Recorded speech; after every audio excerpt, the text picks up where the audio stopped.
Let's talk about sick people. There's been deaths here in Texas, and these people haven't been offered an ounce of treatment. Our major iconic institutions, I went to one of them here in Dallas, zero. They had zero for patients with COVID. Nothing. People would call, what do I do? I'm sick with COVID. I'm trouble breathing. Don't do anything. Just wait until you can't breathe anymore. Then spread it to all your family members, the Uber drivers, the taxi car, EMS, and then come in the air. Then we'll slam you in isolation. Then you'll never see your family again, and then we'll take it from there. That is so unacceptable. And I laid it on the line with the Texas Senate, and within 48 hours, there's legislation introduced that said, listen, a patient who gets a positive COVID test result in Texas will at least get some information on how to get an antibody infusion, how to get some early treatment, this and that.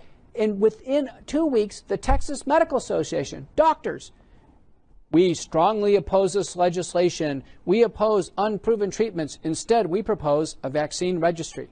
Can you imagine?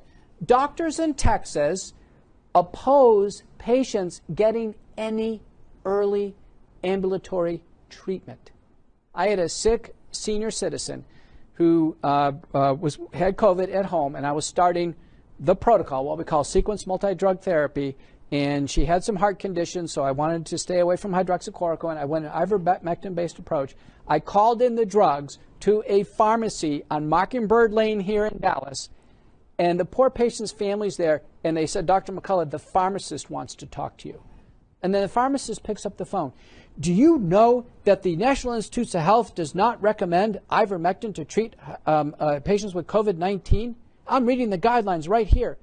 And then I said, well, go over to page 8, where it says that it's the doctor's judgment in the end that prevails for the patient. And thank you very much, fill the prescription. And then I hung up the phone. I asked myself, does that pharmacist do that for the next prescription of a patient with diabetes? Does he do it for what got that pharmacist so riled up that he took extra effort trying to deny the patient treatment for COVID-19? Why do people go out of their way to hurt other people with COVID-19? It's stunning.